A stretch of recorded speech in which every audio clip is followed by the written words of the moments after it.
Hello everyone, today we are going to revise heart failure. Heart failure is a complex clinical syndrome with any structural or functional cardiac disorder. Functional example arrhythmia, structural like left ventricular hypertrophy, which impairs ability of ventricle to fill with or eject blood. Now, classification of heart failure. There are basically four types of heart failure. First, heart failure with reduced ejection fraction, that is, ejection fraction is less than 40%. Heart failure with mid-range ejection fraction, that is ejection fraction is between 40 to 50%. Heart failure with uh, normal or preserved ejection fraction, that is ejection fraction is more than equal to 50%. And acute decompensated heart failure. Now we'll learn about the NYHA classification. The first line symptoms included are angina, dyspnea and palpitation. Syncope is not included. NYHA grade 1, when there is dyspnea, when the symptoms occur at more than ordinary activity, when symptoms occur at ordinary physical activity. Grade 3, when symptoms occur at less than ordinary activity. Grade 4, when symptoms occur at rest. The reason of mortality in grade 1 is grade 1. Actually, there is negligible mortality. In grade 2 and 3 is sudden cardiac death, whereas in grade 4 is left ventricular failure symptoms. Now, stages of heart failure. Stage A, when there are no symptoms or no structural heart disease but risk factors like diabetes mellitus, hypertension, obstructive sleep apnea, atherosclerosis are present. Stage B, in this there are no symptoms. Structural heart disease is present, like in cases of hypertension, left ventricular hypertrophy, in previous MI, cardiac remodeling. Stage C, most common, patient is symptomatic, prior or present. Stage D, also known as refractory heart failure, no response to any medical therapy. Then, most common presentation in heart failure with reduced ejection fraction, NYHA grade 2 or 3.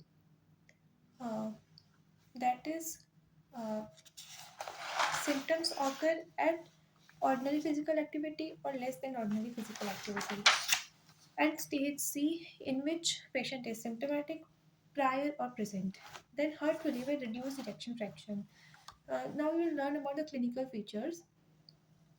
First of all, we'll learn it in three parts. First is systolic failure symptoms or left ventricle forward failure, diastolic failure symptoms, and the third one is right heart failure.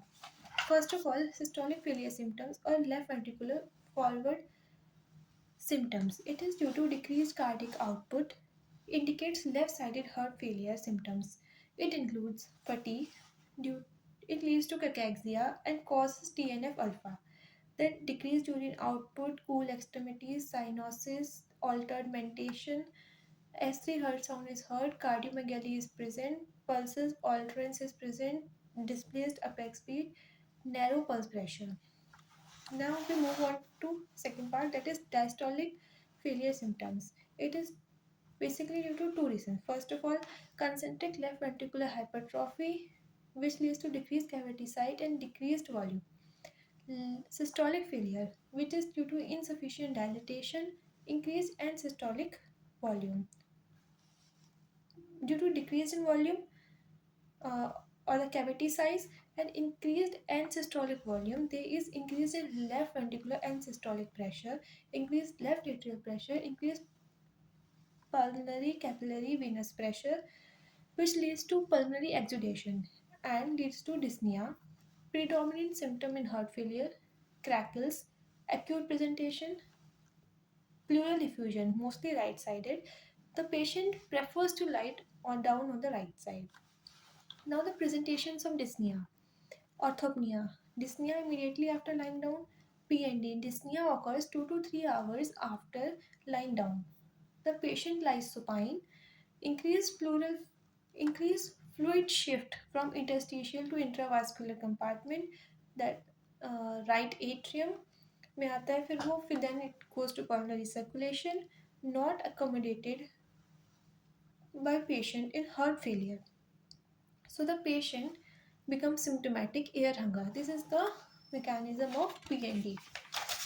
Then the third part which we are going to study is right heart failure. It is due to Most common cause of left heart failure. Most common cause of right heart failure is left heart failure.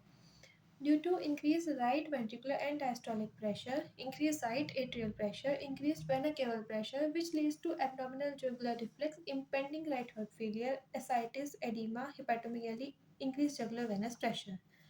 Now, abdominal jugular reflex. In this, we press around the periumbilical region and there is increased GVP noticed in the neck region. Now, what are the causes of heart failure? It could be dilated cardiomyopathy. Most common cause is genetic. Ischemic cardiomyopathy, post-MI, or coronary artery disease, valvular heart disease, severe AR, very severe ARs, and severe MR, congenital heart disease. Now we will revise the Framingham diagnostic criteria. The major criterias. The criterias due to systolic failure symptoms include cardiomegaly and S3. The symptoms due to uh, diastolic failure symptoms include acute pulmonary edema, PND orthopnea, crepitation or rales. And symptoms due to right heart failure include abdominal jugular reflex, increased JVP, and now the minor criteria: ankle edema, dyspnea on exertion, hepatomegaly, nocturnal cough, pleural effusion, tachycardia more than 120 beats per minute. Now we move on to heart failure with preserved or normal ejection fraction. Comorbidity during microvascular inflammation, left ventricular dysfunction takes place, longitudinal fibers, untwisting motion are affected. Left ventricular diastolic dysfunction decreases cavity size, increases left ventricular and diastolic pressure, increases left atrial pressure.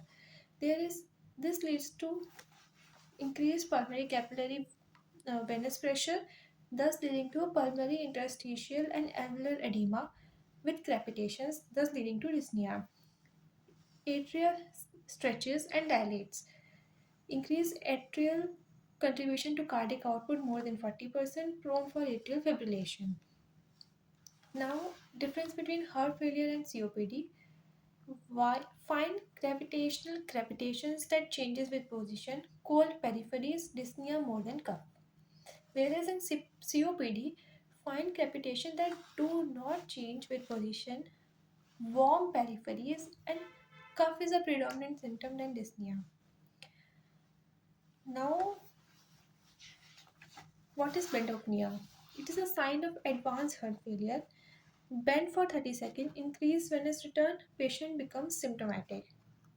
Trachopnea, breathlessness on lying down on one side. Example, patient prefers to lie down on right side in right effusion. Platypnea, improvement of symptoms on lying down is platypnea. Now, definition: European Society of Cardiology. Symptoms of congestive heart failure: normal or mildly abnormal left ventricular systolic functions, abnormal left ventricular relaxation. This is heart failure with preserved ejection fraction. Symptoms of congestive heart failure: abnormal or mildly abnormal left ventricular systolic function, abnormal left ventricular relaxation. Presentation of heart failure with normal ejection fraction. Mostly it is in older groups, most commonly females. Comorbidities like hypertension, obesity, CKD, diabetes, coronary artery disease, and atrial fibrillation more in heart failure with normal ejection fraction than heart failure with reduced ejection fraction. I'll give you an example of heart failure with preserved ejection fraction. There is a 60-year-old female with a history of hypertension, diabetes mellitus, coronary artery disease, obesity, metabolic syndrome, NYHA grade 2 or 3 symptoms: dyspnea or minimal activity, ECG, uh, normal sinus rhythm, left ventricular hypertrophy, echo, ejection fraction normal or increased, grade 3 diastolic dysfunction. There is no evidence based management. 5-year survival rate is 40% in case of heart failure with preserved ejection fraction. Then, acute decompensated heart failure. We will learn about this in detail in the next video. Currently, we will study about pathogenesis of left heart failure with reduced ejection fraction. There is an index event like dilated cardiomyopathy, ischemia, heart failure with reduced ejection fraction, compensatory mechanisms, cardiac remodeling, maintain cardiac output. For example, I'll give you a case scenario. There is a 26-year-old female with progressive dyspnea which have reached to grade 3 or 4, edema, she is cachectic, congenital heart disease, कोई history नहीं है, symptomatic from 6 months. On examination, pulse alternating high and low volume, pulses alternates, heart rate 120 per minute, BP 120 by 110, pulse pressure narrow, JVP is elevated, apex is down and out, S3 present, murmur absent. So, forward, backward, and right sided symptoms are present. Heart failure with reduced ejection fraction, that is dilated cardiomyopathy. This was example of heart failure with reduced ejection fraction. Cardiomyopathy, ischemia, heart failure with reduced ejection fraction, compensatory mechanisms, cardiac remodeling, maintain cardiac output. Compensatory mechanism includes sympathetic activity, RAS system, ADH, antidiuretic hormone, natriuretic peptide. So, if there is increased sympathetic activity, increased contractility, increased heart rate, prone for arrhythmias. Then RAS system, angiotensin 2 leads to vasoconstriction, increase afterload, and aldosterone leads to increased salt and water retention, increased preload. Whereas ADH leads to free water retention and hyponatremia. Natriuretic peptides like inhibit RAS and sympathetic system and excrete salt and water. Note, sustained activation of compensatory mechanism leads to secondary and organ damage within ventricles. This worsens left ventricular remodeling, subsequent cardiac decompensation. So, treatment of heart failure, logic of treatment. Recombinant natriuretic peptides like neseritide, uh, second by blocking sympathetic pathway RAS and degradation of the natriuretic peptide, neprilysin inhibitors. So pharmacotherapy includes beta blocker, block sympathetic system. Drugs included are metoprolol, bisoprolol, carvedilol. Bisoprolol is most preferred.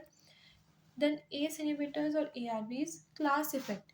Any drug from this group are effective. Commonly used are ramipril, perindopril. ACE inhibitors are better than ARBs. ACE increases bradykinin.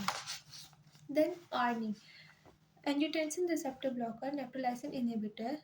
Uh, Angiotensin receptor blocker like valsartan, which is an ARB, prevents degradation of angiotensin 2, and neprilysin inhibitor like sacubitril degrades natriuretic peptide. Primary management for all patients with heart failure, ARNI plus beta blocker. Now, Fantastic Four with mortality benefits.